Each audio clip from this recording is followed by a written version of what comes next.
A reading from the life of Jesus as recorded by one of his closest friends, John.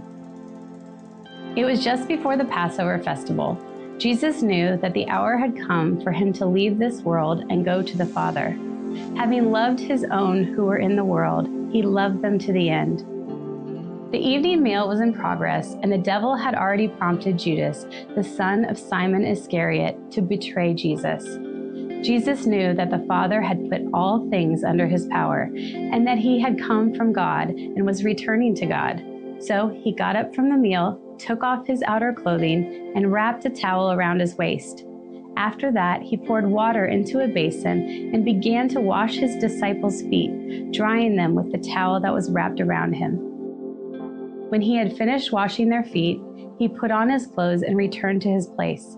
"Do you understand what I have done for you?" he asked them. "You call me teacher and Lord, and rightly so, for that is what I am. Now that I, your Lord and teacher, have washed your feet, you also should wash one another's feet. I have set you an example that you should do as I have done for you. Very truly I tell you, no servant is greater than his master, nor is a messenger greater than the one who sent him. Now that you know these things, you will be blessed if you do them."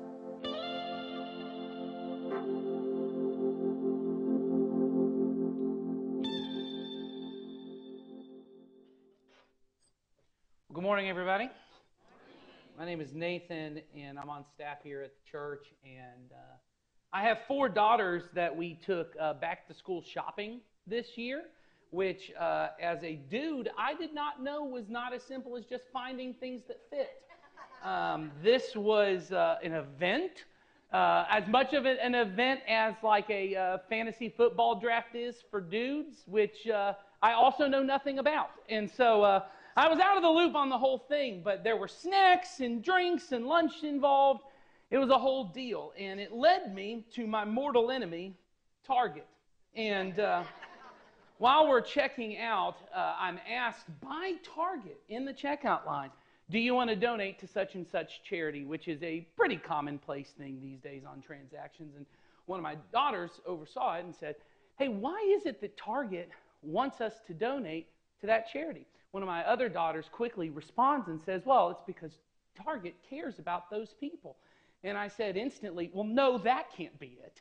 Nope, that math ain't mathin', so let's try and figure this out. What is it that actually makes Target want us to donate to such and such charity?" And so as we kind of left and went to multiple other stores that day, I had a lot to think about, and I'm thinking out loud. I'm talking to myself and my kids and my wife, too much to their dismay, about why is it that Target wants me to donate? And one of my daughters said, "Well, maybe it's because Target wants you to think that they care about those people." And I said, that can't be it either, because the last thing Target wants me to do while I'm making a transaction is think.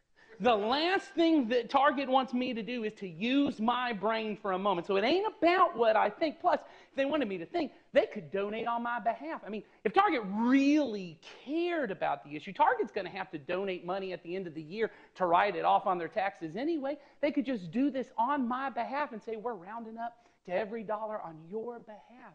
But that's not what they're doing either. And I said, so maybe by the time we get back to Target for the second time to buy something that day, and we're in the checkout line, I came to the conclusion, this isn't about what Target wants me to think. It's about what Target wants me to feel. Target wants me to feel good about this transaction because they don't want me thinking about how I don't actually need any of this stuff I'm buying. They don't want me thinking about how guilty or selfish I feel for spending the money. What they want is to ask me, "Do you want to donate such and such money to St. Jude's?" And then I feel good about the transaction and not good about what I bought. This was not just good for me, it was morally good for the world that I shopped at Target. Me and Target are making the world a better place, one transaction at a time. And now you can understand why I will not be invited back to school shopping again this year. I think this gets to the point of what we've been talking about in this series, Practicing the Way. What we've been talking about is that Christianity is not merely a system of belief. Of course, we all share beliefs. We all share beliefs, and they are essential to our faith. But Christianity, although probably against most popular opinion, it is not a list of ideas that you agree to about God or about the afterlife or about morality even. Christianity is not a system of ideas that you just accept and believe. It is the choice to arrange our lives around trusting and loving and pursuing Jesus as King and Lord and leader. Christianity is about choosing to follow the way of Jesus. In fact, it's what the earliest believers even called themselves. They didn't call themselves Christians. They called themselves followers of the way, because Jesus called himself the way, the truth, and the life. And so to follow the way, the truth, and the life meant to follow his way, his truth of life. It is not just about what you choose to believe, though. It is about growing in your love for him by growing in your obedience to how he has called you to live. So in this series, we're looking at how Christians really around the world practice their faith. Because there are things about the way that Christians choose to live, regardless of culture, regardless of nationality or ethnicity or language. If you went to a Christian on the other side of the world and said, what does it mean for you to follow Jesus? They would probably point to many of these kind of practices. Because God is not simply after your thoughts. And we said this on the first week. God is after your heart. He wants you to desire him, to pursue him, to love him. And your practices, your habits, the way that you choose to live, even in unconscious ways, they are the things that form your desires, not just what you think. But see, it's not just God who is after your desires. Anyone who wants to get anything from you, anyone who wants to sell you anything, listen to the primary debates that are going to go on in politics. It is not about trying to convince you to think something. Everyone's kind of saying the same thing. It is about trying to control your desires, to get after your heart, what it is that you most want. My favorite philosopher, Dallas Willard, identified the 4 primary questions philosophers throughout history, right? Throughout history and across the world, they've all been trying really to answer these 4 primary questions. And the reason that they're primary is because they are fundamental to the desires we have. Any period in history, any place on the planet, people are trying to figure out what is true about this. So here they are. Number 1 is, what is reality? Everyone's trying to figure out what is true, what is real in life. In our world, this is why there's so much debate over who controls the facts. As if someone could control facts. As if someone could control truth. Truth is just truth. And we want to know, how do I know what is true, what is real?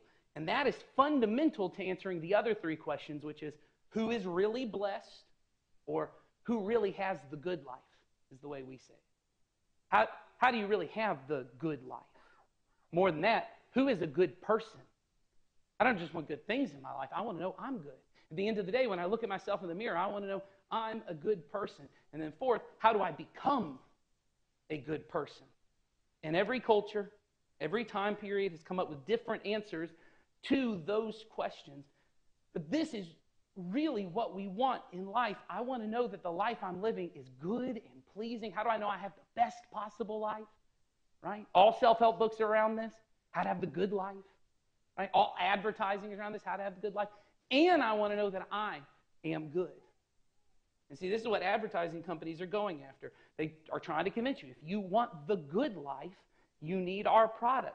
And they're not trying to convince you intellectually that you need their product, right? They're not trying to convince you this is a better product. They're trying to tell you this will make you better, your life better. And here's how you know. Corona doesn't really think that you will think, if we put Snoop Dogg in our commercials, that you will think, if I buy their product, I will be as cool as Snoop Dogg. They don't think you actually think that, right? It's not about what you think. What they do is they want to show Snoop Dogg drinking a Corona, and then they want you to feel, well, maybe. I mean, maybe. I'm not saying it's going. I don't think it's going to happen, but it might. maybe it kind of feels like it might be true.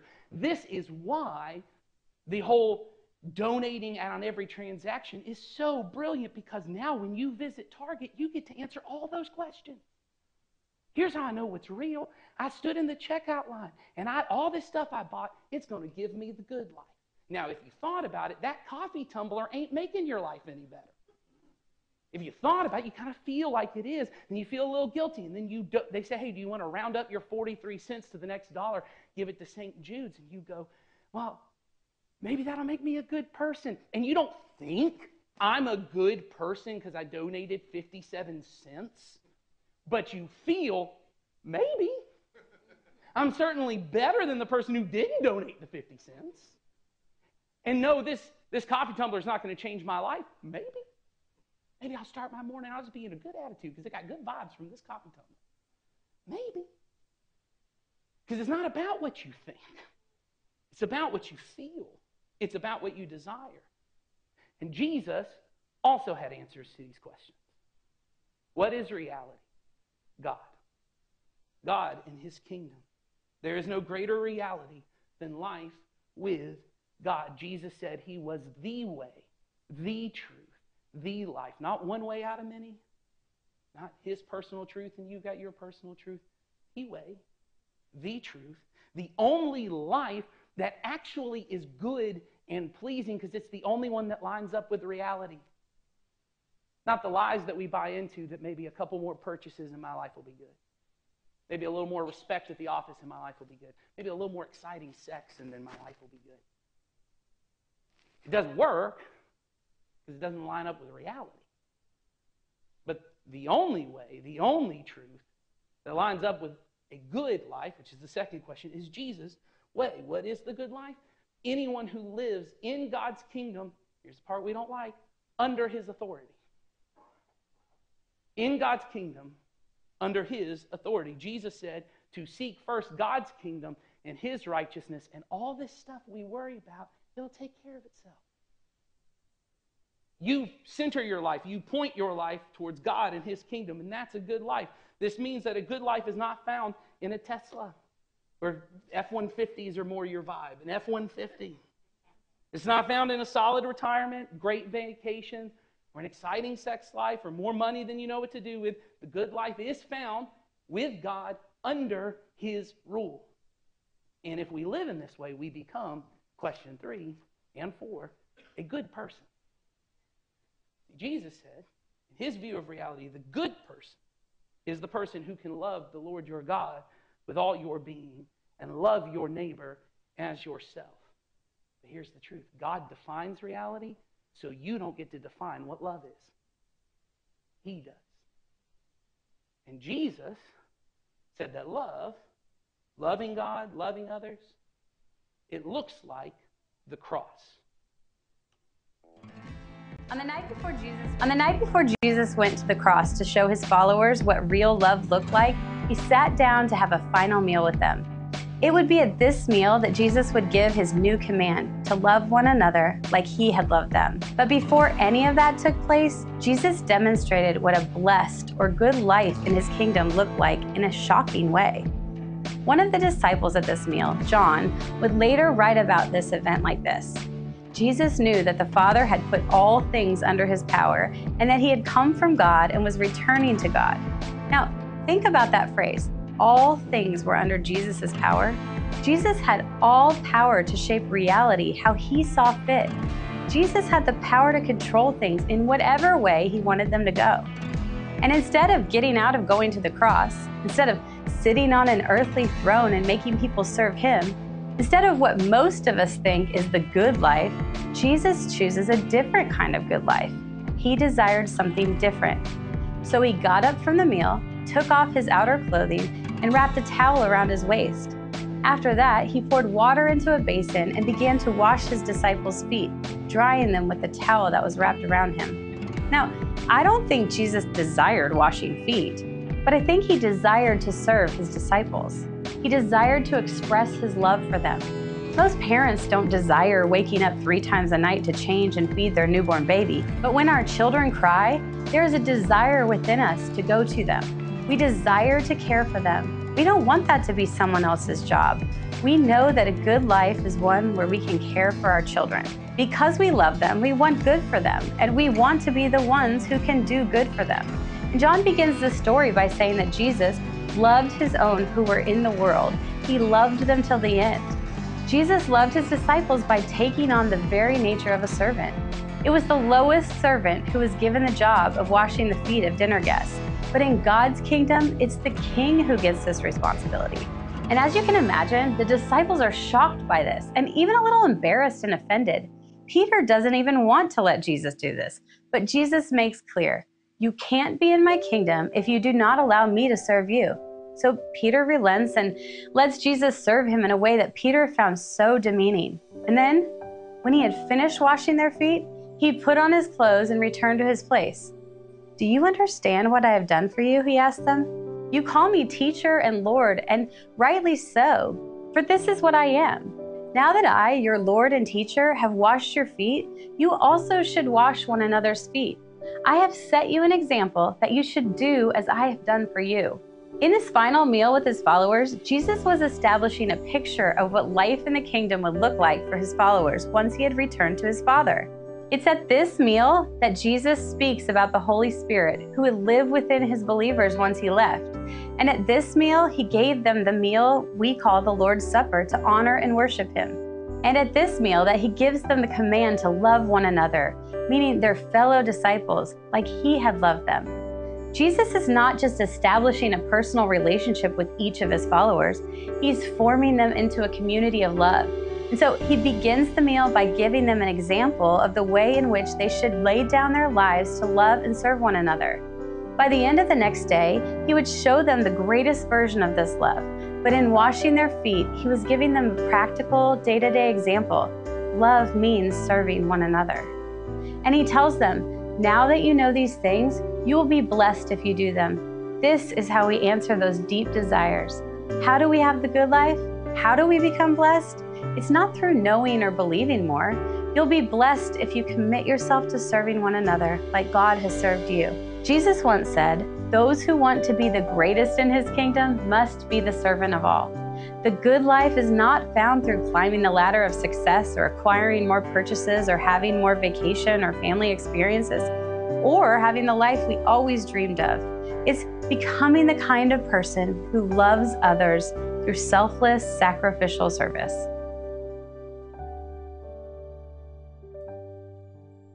So here's the practice of Jesus for each of us from his way.